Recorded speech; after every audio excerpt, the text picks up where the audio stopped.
Okay.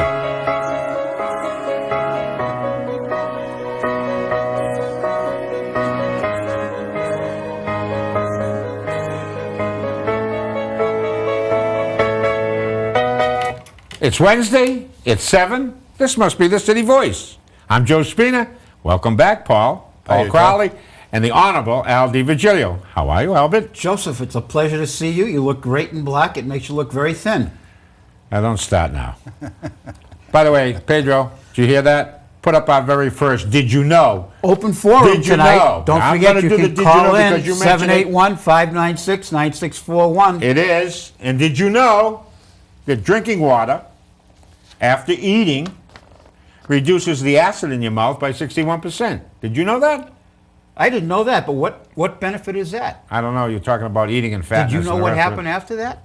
What happened? No, I haven't The known. acid comes back. Acid reflux, huh? Must be acid reflux. By the way, this show is way ahead of the, we're always breaking Joe, news. Yeah, go ahead. did you know what famous Republican that you consider a great friend that you endorsed President Obama? Don't tell me Colin Powell. No, local guy. Local guy. Yeah. I was shocked when I read it. Matt, TT. what? TT. I give up. Oh, come on. CT. Floridian. TT. TT? Yeah. Tom Tramaco. Tommy did? My boy Tommy Your Tramaco? boy endorsed. You broke my heart. He endorsed Obama right here in the Globe. I couldn't believe it. I said, Joe won't believe When was me. this? I don't So believe it. I brought You it said to 2007? you. 2008. He endorsed Obama for president. For a job. Did he get one? Corruptibility. More yeats for Baker. Yeah. Well, anyhow, what's your next question, Joe? And that wasn't it. Here it goes. Before What you I go was- on to wait a that, minute, we have Joan on the line. Oh, Joan, how are you this evening? Yes, good evening, gentlemen. And I am calling personally to thank Joe Spina Well, thanks. for my wonderful T-shirt. Are you happy with it? I am so delighted. And when I came home and saw the package, I said the Easter Bunny came early. And when I saw the wonderful note, I was so pleased, Joe. Thank you so much. Well, thank you for calling. So, and thank Joan, you what for- do you have to say about Lynn?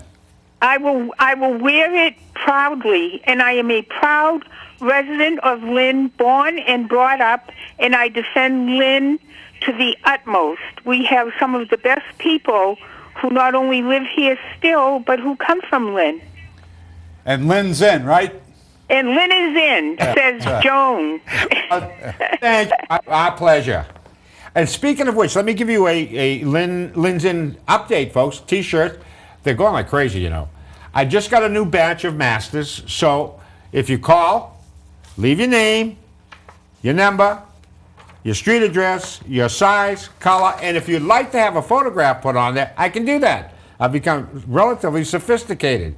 So, once again, if you want your Lynn's In T-shirt, we can customize it for you with your name, with a picture, and an art piece if you like. Just give us a call, and I'll get it to you within a week or so. Now, we have breaking news, but before we get to that, you have it, Paul. Last week, we were talking about Garden College. You remember? Yes. And he got his lights knocked out. I mean, Ralph and Tim took him to task, and I think rightfully so. Do you know what happened the very next day, Al? What happened? In the item, someone from the commission said that, in fact, that action was illegal, throwing Garden College out. Really? So, Is that because the Commission on Discrimination, yeah, what? I was going to say, I thought you were going to refer to the fact that you were Well- mentioning before we went on air about It's the kinda like authority of the school committee. It's in all general. right for the liberals to have reverse discrimination, Well, here it is. but it's sad. You can't voice your opinion about anything today, even businesses. If you own a business, you got to keep your mouth shut. Let me tell you something. If you're a white, heterosexual Christian in the United States, you're the enemy of the liberals now. You also, don't forget gender.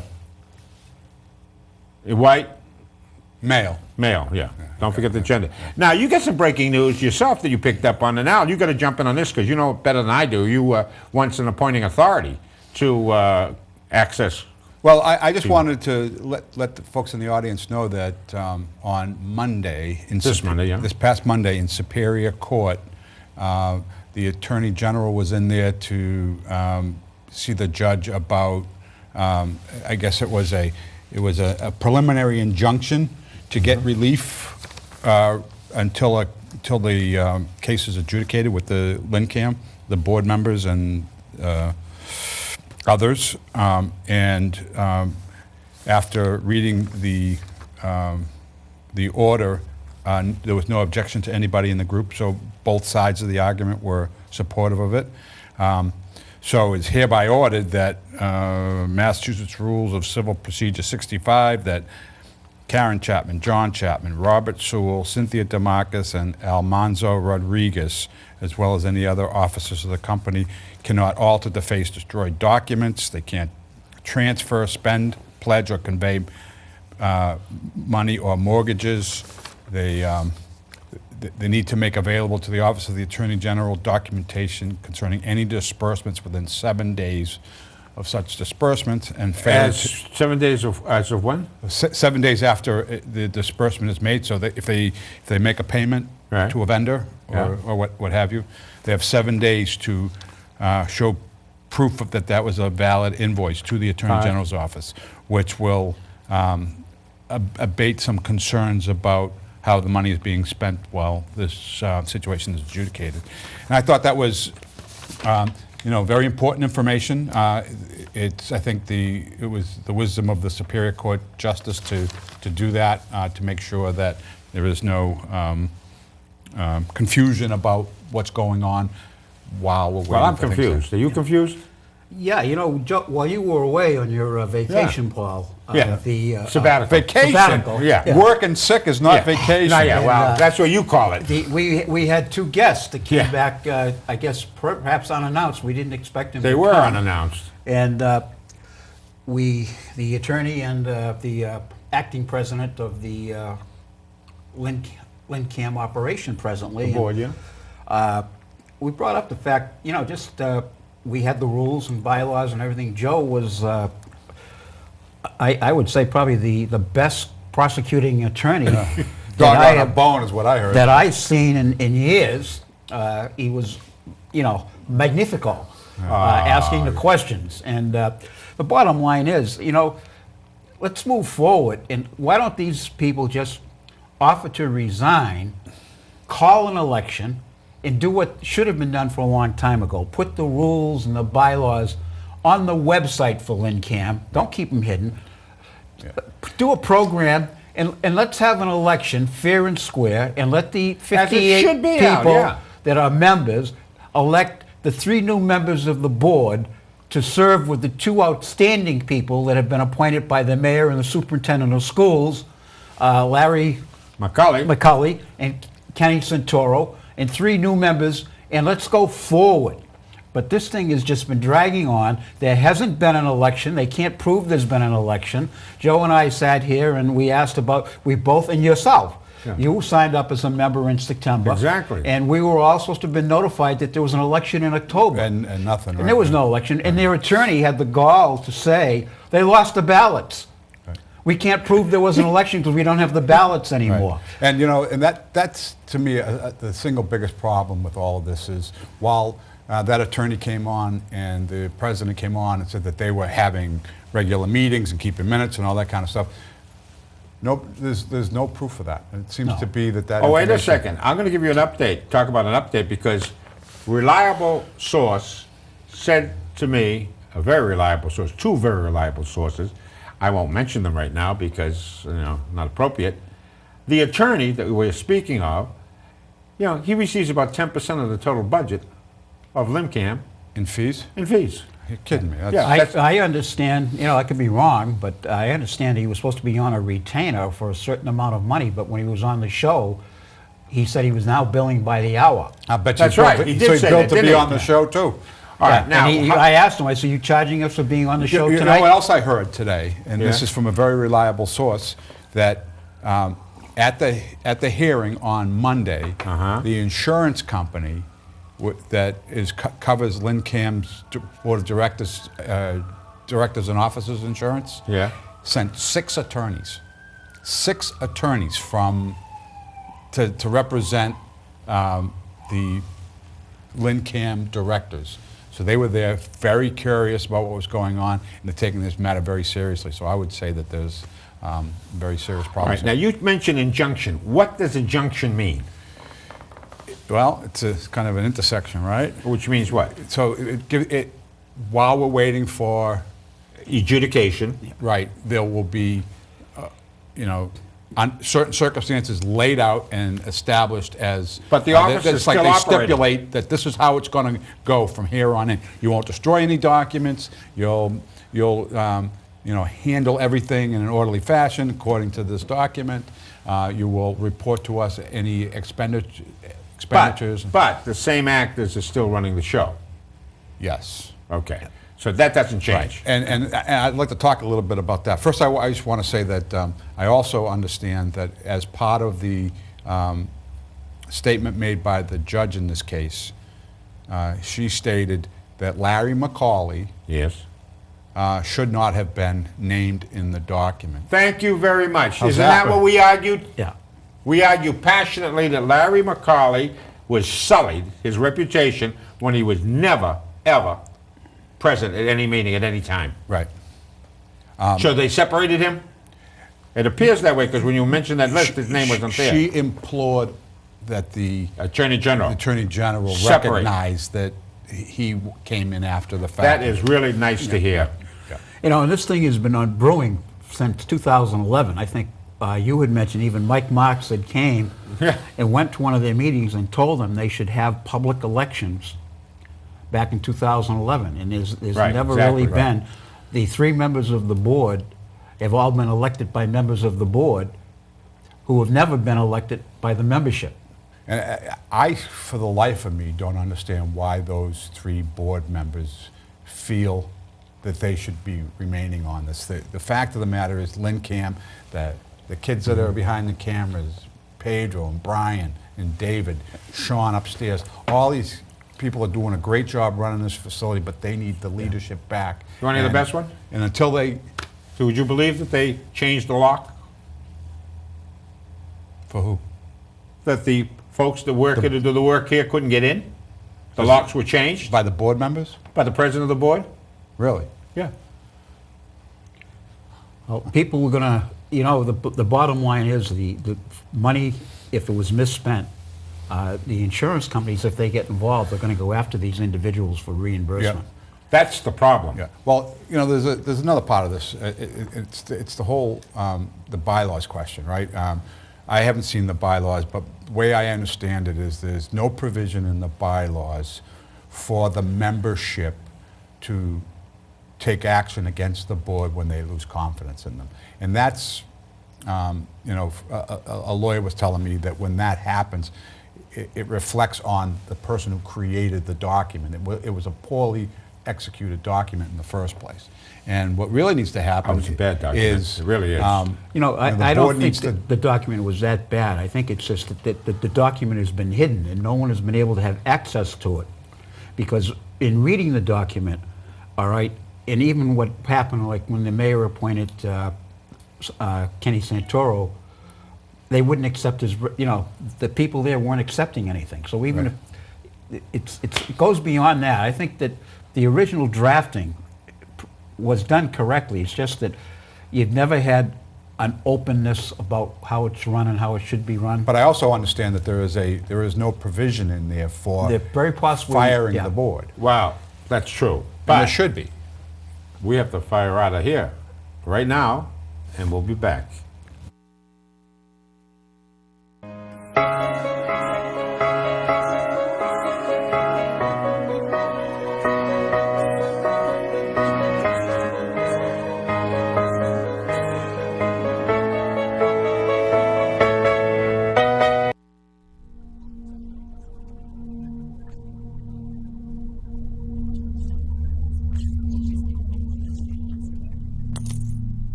Did you know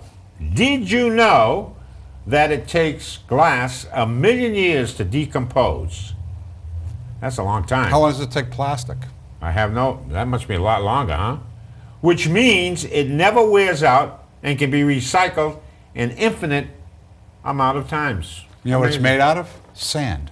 Mica. Nice try.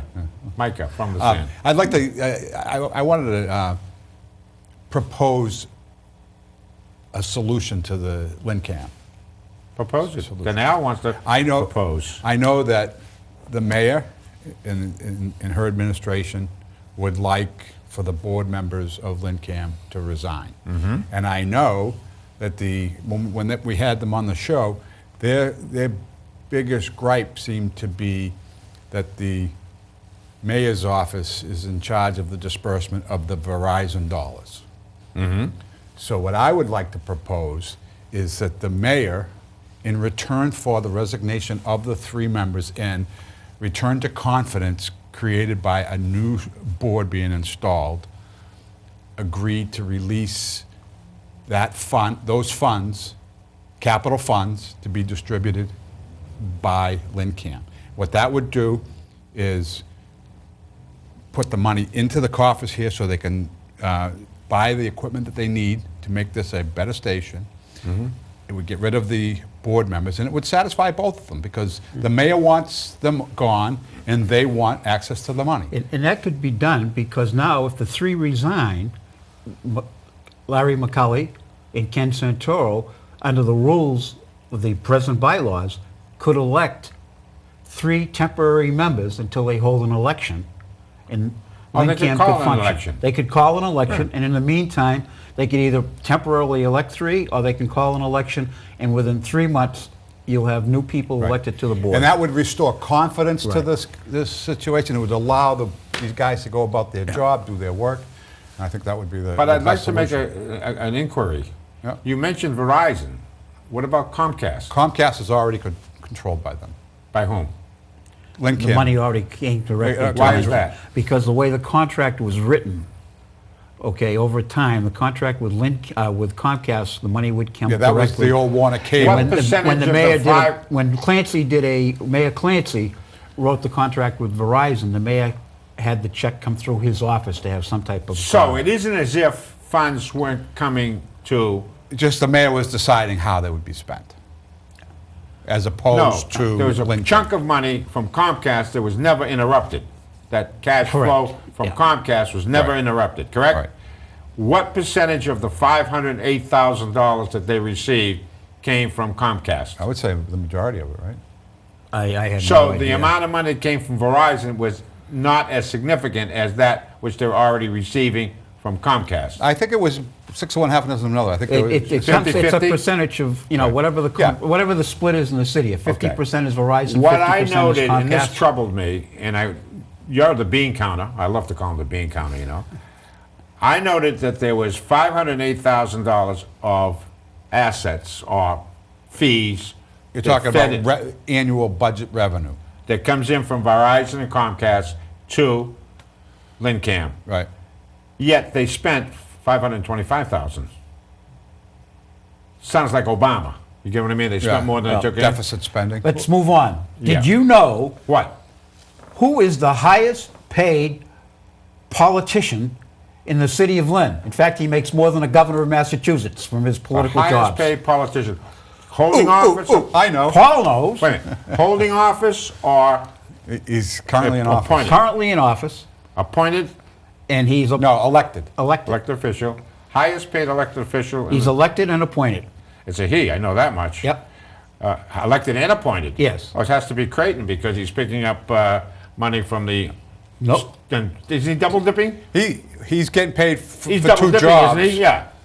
He has 2 functions. He was elected 2 different offices. Oh, that's what. Al is referring to our illustrious Senator Thomas McGee, who gets senator salary, plus he's also That was my second the choice. chairman of the Democratic State Committee. I Right? didn't realize that. And how much is that up to? How much is the chairman of the Republican Party in I Massachusetts have the get? foggiest idea. Well, the Democratic chairman gets $100,000 a year for his job, You're kidding me. and then plus his I might salary become is I might become a $75,000. Democrat. So Plus he's getting mileage and all that, See, this is where that word... Chairman assignments. I use the word sagacity, and the word is wisdom.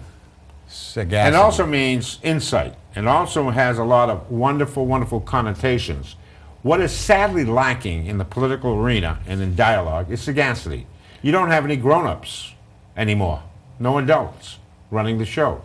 I mean, it's ludicrous that, and that nothing, this is not a shot at Creighton. He's a nice guy. But nobody should be allowed to hold two jobs and public sector at the same time, simultaneously. It's conflict of interest as far as I'm concerned. Well, in some sense, I agree with that, because I remember when I was on the council, there was kind of this unwritten rule that I used to hear all the time, that the state delegation would not tread on local business and really? vice versa, But that all seemed to change after a while, because at one point, you can say all you want about Creighton being the state rep and the city council, but even before then, he was the chief of staff of Senator McGee while he was the city council. So it was always there before, and it's still there Tony now. has something to say. Tony, how are you this night? Good. I'm always thinking, I didn't want to interrupt your wonderful program tonight, but talking about who makes what money. I never saw anyone with a big smile on her face like the head of the schools. She makes more than the governor. So who are you talking about all these other places? It's the city of Lynn, and she's making, I don't know how many, 200 and something thousand. She's always laughing and smiling. Of course she's happy. Well, okay, thanks a lot. Thanks, Tony, hold it 1 second, because you lead into one of our segments we were going to do, which is the school, well, he hung up, which leads me to, are school boards, local school boards, obsolete? Well, what Tony is mentioning, I know what he's saying. Government salaries have gone out of sight. They're too high. Nonprofit salaries are too high in proportion to the jobs and responsibilities they have. The T is going broke because of the salaries and the benefits that have been given. We read about that in the newspaper, all right? And too many elected officials they run and they support spending more money versus running and saying we care about the taxpayer and right. controlling Yeah, them. they say we talk out of both sides of the mouth. Yeah. But I just want to respond to what Tony said two ways. First of all, I just want to point out that quiz that we were getting from Al was referring to an elected official, and Kathy Latham, Dr. Latham, is not an elected official. Secondly, I'd like to say that she manages 1,600 employees and 15,000 kids. She's not getting paid enough, in my view. Well, let me Even though she smiles all the time. let me say this. Someone suggested after last week's show we had Charlie Gallo, who's retiring from the school committee, and come to find out, and I never knew this, that the state says that the city of Lynn must, not can or should, must spend a minimum of $200 million a year on education. Now, you're a city councilor. What's the budget in the city of Lynn? It's about $200 million. Yeah. It's There's mandated. a maintenance of effort. No. It's mandated, I get it right here. Mandated by, and Charlie agreed with that. It's mandated, you get reimbursed. You won't get reimbursed unless the city of Lynn spends $200 million, $198 million to be exact. It's over there on the paper that just flew by you. And right there, isn't it? No, that's the enrollment hunt. But we did, here it is right here. School spending. What's it say here? You read it to me. If you tell me if I read this wrong. According to state website, the city's required net school spending requirement is almost $198 million. Huh.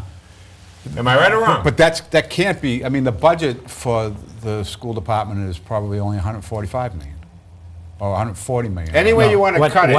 What they're talking about, Paul, is when you look at the school budget, they don't put in the Blue Cross Blue Shield. That's right. They don't The put in the pension. retirement and the pensions. Right. And when you put that in, then that budget should be $198 million. Right. But back during the term of Mayor McManus, someone signed a document Right, where they checked off the box. where or they whatever. checked off the box. Right. And what we did ask Charlie Gallo was, is that the same for every city and town in Massachusetts? And he said, no, some cities are allowed to deduct it and some aren't, based on this piece of paper that people sign. Which is the craziest thing I've ever heard. Craziest thing, and yeah. he said, well, the legislature is supposed to be taking care of it, so that this $8 million shortfall, which everybody is yelling about, should be gone.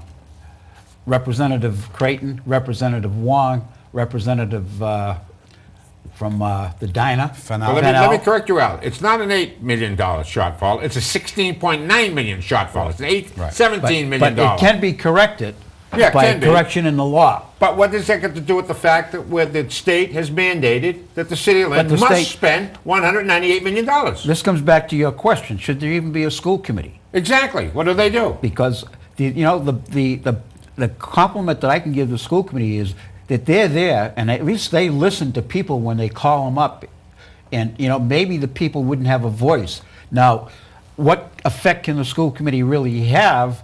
The change in the school department laws going back maybe 10, 15 years ago took literally all the power away from the school committee and gave it to the superintendent of schools. Well, what is it? Education reform, Common Core, early childhood, No Child Left Behind, all of those federal and state programs have eviscerated the local authorities. I love that word, eviscerated. Well, that's what they did. They cut it all up, right? But I thought you were a history teacher, not an English teacher. Among other things. Okay.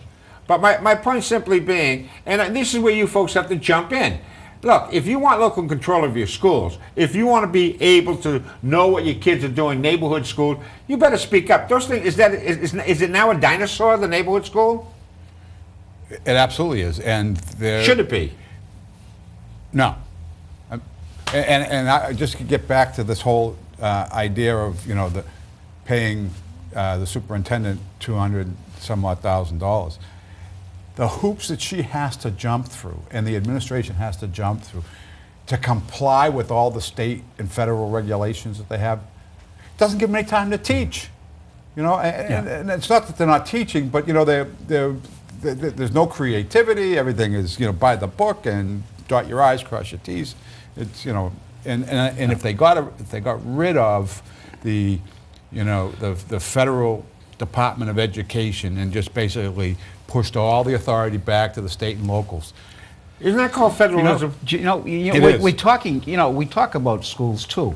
And we keep saying we got to have longer school days and we got to have this and we have that, but why are the kids that go to these private schools that go to school 160 days a year instead of 180 days doing so much better? Well, and that's a point I would like to make, because I remember when I was in high school at Lynn Tech, and we had a tough winter. We had a bunch of snow days, and they had to extend the school day. You know what we did for those extra 5 days that they had to extend the school? Nothing. It was a joke. But wait a second. But we complied with the rules. You did, but Eric wants to step in on this. Hi, Eric. How are you? Great, sir. Waiting for your comment. Isn't it true that the mayor's pay doubled in? After that, the city councilor's pay goes up accordingly recently? What happened was they set her pay at I think $140,000 in that range, and then the city council's pay is a percentage of that, and they get $25,000. So in the future, any increases to the mayor's salary will automatically create a corresponding percentage increase for the councilors. With that, we're going to take a fast break, and we'll be right back, and don't you dare move away.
And we're back with Did You Know?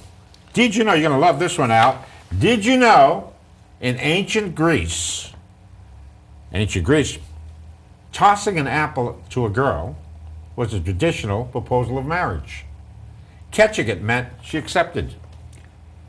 Did you throw an apple, Ginny? No, I'll throw an apple at her tonight. Okay. And then maybe we'll get remarried on our 48th anniversary. If I this throw year. an apple to my wife, She throw it back at me. I get it right on the side of the head.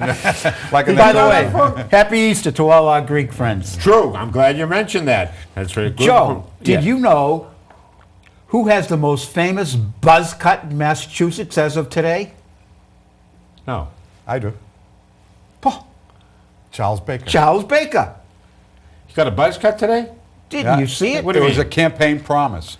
Here's a guy who sticks to his word. He said, if I get elected, I'll come back and basically shave his head for some type of fundraiser. I think it made him look about 15 years younger. Yeah. With the Looked buzz like he was- special? So Yeah. he's got the flat top and then nothing on the sides. It's pretty. I got a picture of him. in the Looks paper. much younger. Very. He's doing a great job as governor. A lot of people are saying that. He really is. They really he's are. down to earth. He's a human being. He's focusing on the issues and solving them. How about? Did you read Which, the Globe that's today? called sagacity. Can we talk about the report that commission he put together on the MBTA? Yeah, why not talk about that? About Yeah, that's a good idea. That, well, before we do that, Paul, I want the folks out there to understand and know this, that you, Paul Crowley, the Honorable Paul Crowley, had direct access to Polito, Lieutenant Governor Polito. You had a meeting with her to benefit the city of Lynn. You have, if you folks in the city... It's a general question about how she can help the city of Lynn, yes. My point being is that she listens to you, gave you your time, and Yep. wants to stay in touch with you on issues that matter, that she can help people in the city of Lynn advance our interests. That's right. Yeah. Okay, is that so bad? Now, nothing wrong with that. you can say what you want to say now, Paul. I just want, I just wanted to talk about. Yeah, go ahead. What was really interesting, and you talk about liberals as being tax and spend kind of people, and then conservatives being fiscally responsible, right? Now, what better way to describe the Deval Patrick administration as by the commission? He did a commission on the MBTA, and they came back. We need to raise revenues. That's all they said. Basically, there's a little tinkering we can do, but we really just need to raise revenues. He gets a committee together. Essentially, some of the people were even on that previous one. And all of the recommendations are improve efficiencies, make stricter rules about the employees and FLMA, abuse of FMLA and overtime, and using capital money for operating costs and so forth. So Charlie Baker, the fiscal conservative, is focusing on how to save money, cut costs. And the previous administration said, we just need to raise taxes. And all these repairs they haven't done, they had millions of dollars that didn't spend. $2 billion in money that they had for capital improvements that they never got around to spending. He's doing a great job. He kind of reminds me of myself when I was mayor. He went in and he's digging open and he's making sure that you get $1 spent for every penny. Little taller, had more hair. Lot of honesty there. And a little thinner. Go ahead. Years ago we were looking at a house in Swampscott and we didn't buy it. Charlie Baker bought it. You're kidding. It's a Monument small Ave. world, That's isn't a it? nice house. Yeah, beautiful house. Folks, our number here is 781-596-9641. Another thing about the governor, he's Go ahead. coming out. What do you think about marijuana and being legalized? I think it's a very bad idea. Especially with all the heroin epidemics that we have. Right. And Especially with- marijuana and a lot being of other things, marijuana being a leader into, and the governor came right out and said, "Hey, look, we shouldn't be doing this." Whereas we have a Senator Lewis who says, "Let's make marijuana legal and let's do it before we put it on the Are you ballot." talking about the Senate President? Well, the Senate president appointed Senator Lewis, Joe. Okay. But both of them, I think, is saying, let's Is he make an it item legal. with the with the Senate President? Is this the fellow? That's his friend?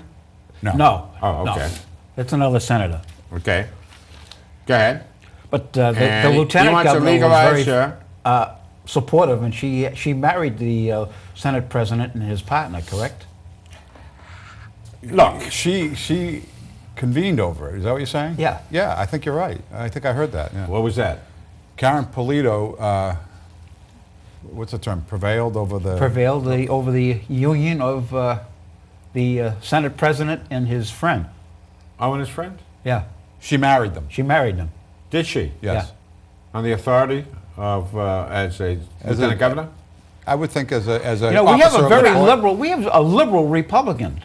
Everybody call says me they're conservative, old-fashioned, but I kind of think that it's a good. I'm not a fan of civil get-togethers. I kind of like that little religious touch. You know, Do you have know- Greek Orthodox happy Easter. Go to a Greek Orthodox church, get married. I happen to be a Roman Catholic. I got married in the Catholic Church. I got married at St. Joe's. Did you? Yeah. I got married at St. George's, And the Greek Orthodox Church. did you throw the apple? Folks, 93 million Americans are not working. Why? Are you one of them? Well, it's after I'm 5. working. I worked want today and I people to worked know yesterday. that you are a hardworking guy, that even at your young age of 39 plus, Exactly. you still go in and substitute teach All and the help time, yeah. the young kids in the city of Lynn. Look, I was brought up in a work ethic, and I have to tell you about my students who I am impressed. The kids that I tutored from Guatemala, these unaccompanied minors that everybody's copping about, that I had to try to get to be proficient in English to pass MCAS. Not proficient in English to pass MCAS. I think those are two different things. No, they weren't proficient, but I tried to get them to be proficient. You may be teaching to be proficient, but their only goal is to pass MCAS, no? That's right.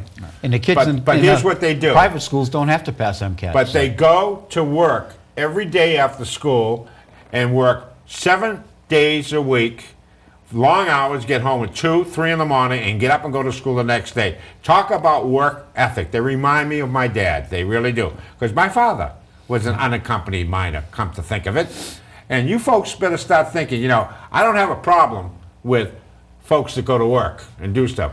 We have 93 million Americans today who are not eligible to vote, to work rather.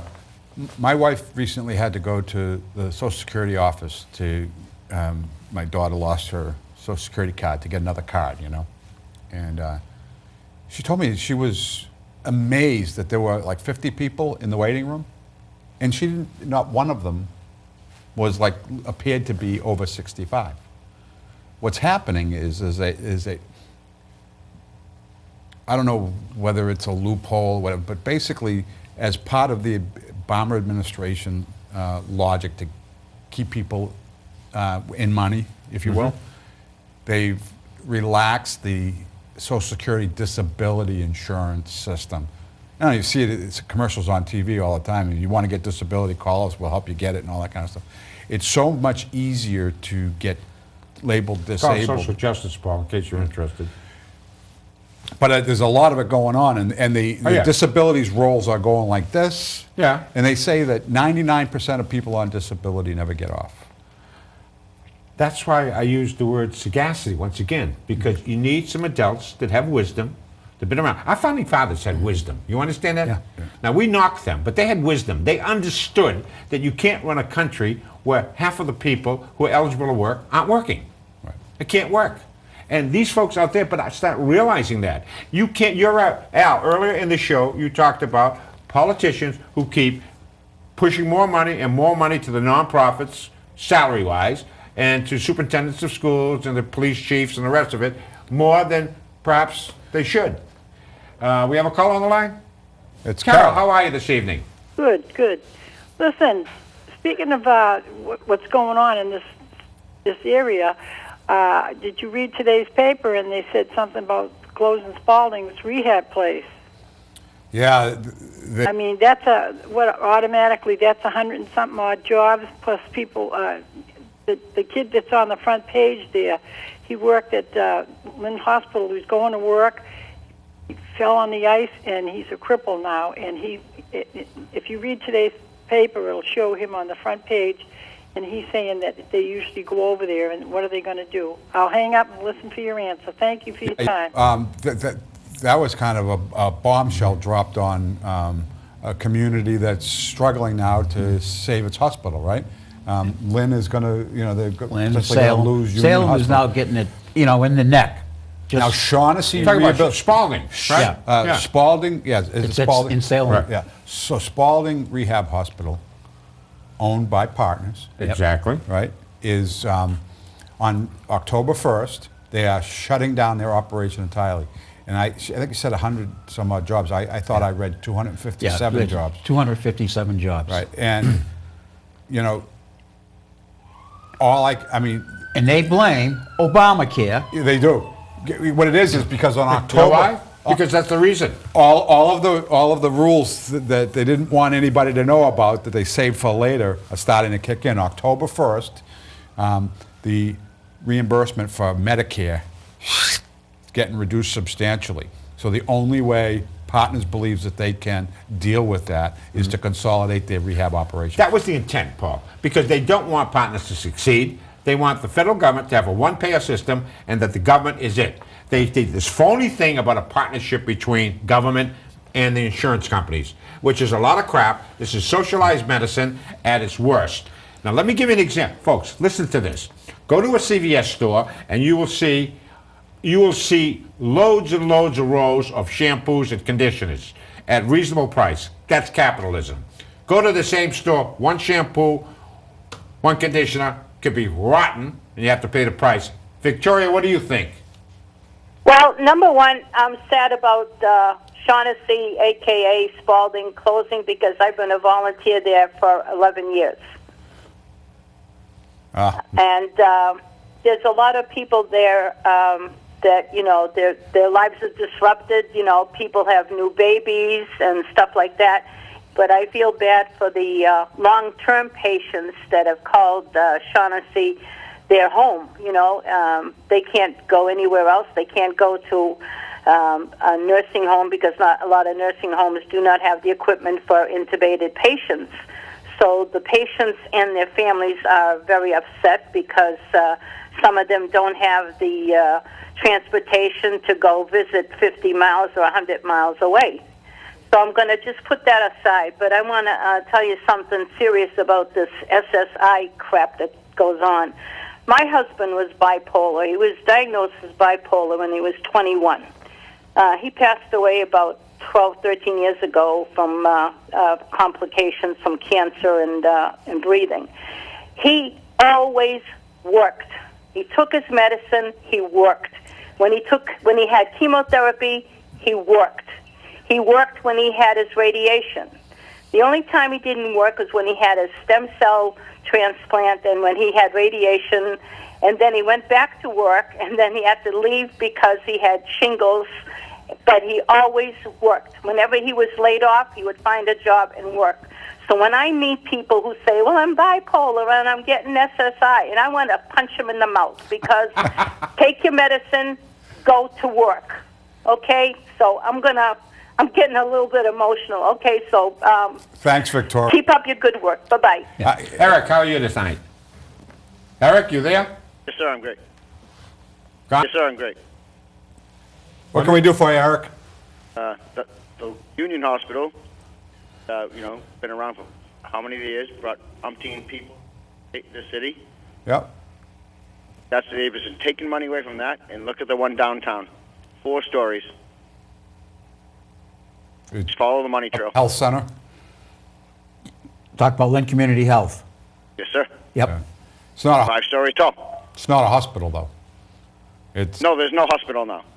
right, but neither is the health center is not a hospital. While I know that they've been expanding that, it's never going to be a substitute for Union or. Oh no, I agree with you. Yeah. I'm just saying, look where the money got taken away from to build that to get rid of it all. Yeah. And they were supported tremendously by Partners because Partners wanted to close the hospital in Lynn, and they said, look, you don't need us, and they don't need the emergency room in Lynn because we have this growing community health center downtown that can operate more efficiently.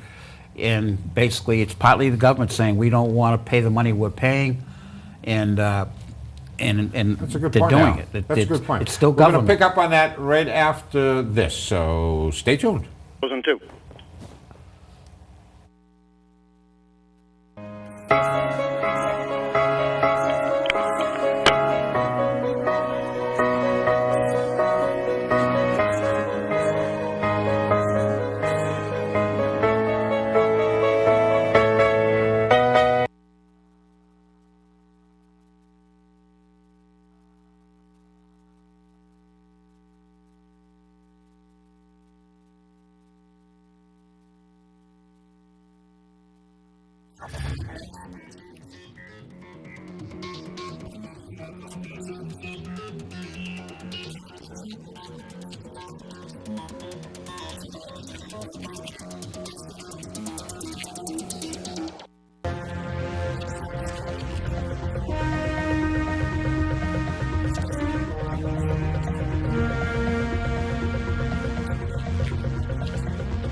And we're back in our last segment. And did you know the roar that we hear when we place a seashell next to our ear, because I can't hear it, is not the ocean, but rather the sound of blood surging through the veins in the ear. Did you know that, Paul? I didn't know that. I don't understand. I'm not going to put a seashell near me. I don't want to hear my vessels. Do you want to hear your You're vessels? hearing your own vessel? Apparently, that's the, did you know? It says put next to your ear, but rather the sound of blood surging through the veins in the ear. And that's what it's all about. Well, it's amazing. Al, just before we had to take the break, you were talking to Eric about the Lynn Health Center. Am I correct? You know what we go back to what Victoria was saying. You know, I think, and we look at society as a whole and changes that took place. You know, all the corner stores closed, and we had all the big supermarkets. Now all the corner stores are reopening. All the ethnic stores are reopening. All right. And what's happened here is we're closing all the community hospitals, like we closed all the community stores, neighborhood stores. And the thing, most important thing, the most damaging thing is here, as we do this centralization that, you know, supposedly to save money, supposedly, we're not going to save any money, all right? We're losing the personal touch in healthcare, which is the most important thing in making somebody feel better about themselves and wanting to get better. So I'm in a hospital bed 100 miles away because they closed all these different facilities because they want to save $1. And in effect, now my family can't come and see me. So I say, why should I live anymore? But that they are not the insurance company. See, this is what bothers me. We never had a health care problem in this country. We had an insurance problem, but not a health care problem. Yeah. And we ruined them both. You talked about the return of the neighborhood of the convenience stores, right? Yeah. Well, I'm saying, why can't there be the return of neighborhood schools? Right. That's the word sagacity. That was the theme. Yeah. It's not only that. We talked about federalism briefly, right? Briefly. You're talking about federalism, local control. I'm saying we need a return to that. This centralization is taking place. Central planning is a very bad thing. Do you know that Barack Obama, folks, this is the truth. He has given out, this was only 3.5 years into his, you know, we're not talking about now. I'm talking about 3.5 years into his administration. He had 932 executive orders. That's dictatorial. Nobody cracked. Well, actually, George W. went to 62, and I believe Clinton was at 18. But prior to that, it was 3-4 executive orders. Paul, how are you this evening? How are you, gentlemen? Hi, Paul. I just wanted to bring up a couple of things, if you don't mind.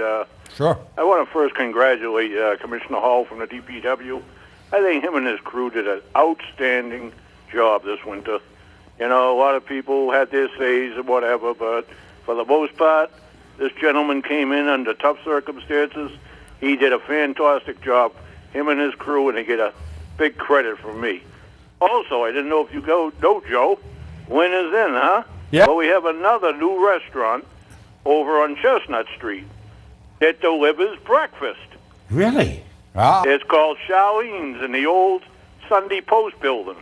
nice. Breakfast, dinner, and lunch and dinner. And they deliver full-course breakfast. Let me leave you with that, guys. It's good to see you all. Yeah. Thanks, Paul. I'm glad to know that. You know, Paul makes a very good point about the work that Andy Hall did. And I got to tell you, you know, the impact that the snow had on on the people in the city of Lynn was, it was devastating. And I'll bet you he didn't get much sleep during those tenuous times where he was doing all that. I called him because I needed help on a parking problem that we were having. And the man called me back within an hour. He apologized for the circumstance, which really wasn't even his fault. He apologized because I was in the predicament I was in. At Gliss? Yeah, it was about our parking arrangement. It was nothing that was under his control. It just, something that went bad, and he said he was apologizing up and down, and he also said, "I'm going to go take care of that right now," and he did. And it was tough. I mean, a lot of people had a lot of gripes, and the snow was everywhere. But it was really that the snow was everywhere. It wasn't really the DPW wasn't doing their job. They probably could have used more resources, and they've done an even better job. But that guy, Andy Hall, is a good man, and he's a great DPW. Well, we're going to have him on again. We definitely have to. Have him. Well, you missed out last week, and Al knows about this. You see, we have to take a snip of people's hair, because those people who are zinc and copper deficient in their hair are not too intelligent. Because it's a marker of intelligence is the amount of copper and zinc that one has in one's hair. Oh, I thought you were going to say how much hair you had as a marker. It's not the amount of hair. It's the zinc and copper as Al rubs his head in their hair, wherever it may be. Wherever the hair may be. Okay, I was going to say, all right. Which leads me to say that Al Gore must be an idiot, because this is the coldest in my lifetime, the snow, and he's talking about global warming. Can you believe that one? Right. And people listen to him as he jets around in his airplane. Yeah, with his with his $200 to $300 million scam job that he's pulling off. Folks, these are scams. These politicians are scamming you. Don't listen to them. We have Dan Cale coming on next week. We do. I think it's the week after. Is it the week after? It's the 21st. Oh, okay. 21st. We have. Now, I want to get to that Lynnway. We missed it a little bit, but I'll ask both of you, because former mayor, city councilor, and pretty active in things. Is the Lynnway or Lynnway development the key to Lynn's future? Paul? It's one of the keys. I didn't ask that. I asked, is it the key? Is it the key? I will say yes, but I got to put a caveat All on that. right. And that Put a gets little back caveat. to what you were saying before, and you got to have the right people with the right vision. If we don't have adults doing the work, sagacity, it doesn't matter. Okay. Al? No, vision, Paul hit it. Vision is very important, and the vision that you have for the Lynnway and making it happen is very important.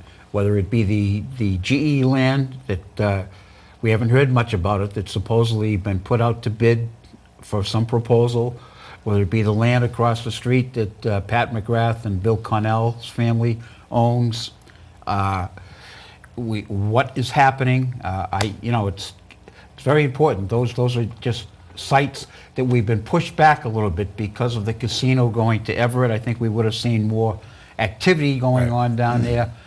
We've got the land where Bob Brest Buick was, and we go down further where the Chevrolet place used to be, where Miles and O'Brien, I think, took over the land.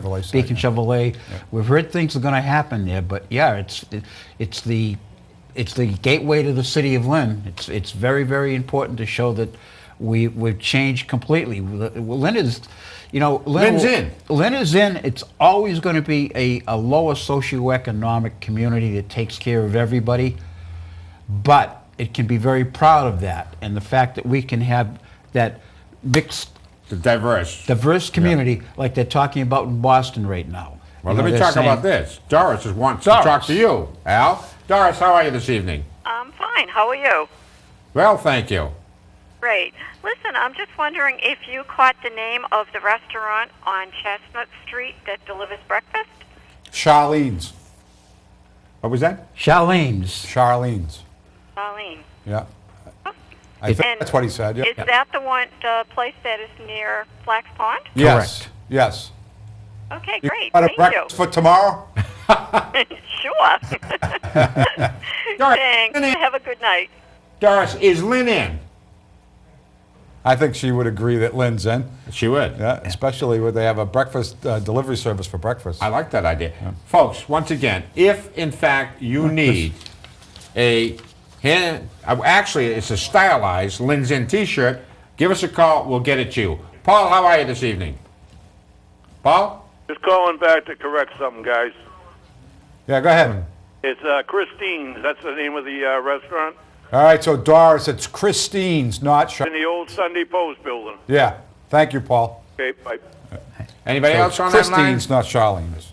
And the answer is? No. That's it. So, We're running down. What else is going on in the state? in the state? What do you think about the new candidates running for president? I love Ted Cruz. You do. What I about do. Rand Paul? I love him, too. I like Cruz better because he's more definitive. He picked up $31 million, by the way, unheard of. Did you read that? Yeah. Ted Cruz has already picked up $31 million. He's going to be taken serious. Let me give you You know what impressed me about Rand Paul was last year he was down in South America doing eye surgery on people for 3 weeks. Yes, for free. He's an For free. ophthalmologist. Yeah. All right. Folks, listen to this. Alan Dershowitz of Harvard fame said, and all of the students he's ever had in law school, that Ted Cruz was by far the most brilliant of all of them. And someone asked him about Barack Obama. He said, what about Barack Obama? He went to Harvard Law. He said he wasn't good enough, smart enough to get my classes. Another Harvard professor, Lawrence Tribe, Yes. making news. Why? He's defending the coal industry. Oh, really? That's hypocritical from... And he said he's defending it because they're right. And their constitutional rights have been taken away, even though the other people at Harvard are saying, well, you shouldn't do it. And he says, I believe in the Constitution, wherever really? the chips may fall. Oh, and what about executive orders? Go ahead. I just wanted to add a bit of information that I learned about a new law that was passed in the State House right before Patrick left, under the cover of darkness. Of course. It was a rule to help out the car insurance industry, and it basically now it is the law that you must have your headlights on while your windshield wipers are going. And if you don't, it's a moving violation and it can affect your insurance. Yeah. Oh, my God. See, this is... To raise revenue. To raise revenue for the insurance company. Yeah, that's exactly right, because you're going to get... they jack up your rates on moving violations. And nobody knew about it. It just all of a sudden it just came. If you hadn't gone watching this is TV. what I'm talking about. These executive orders have got to be shut down. That's This wasn't an executive order. This was passed by the legislature. It was. But they did it when no one was looking. And they could have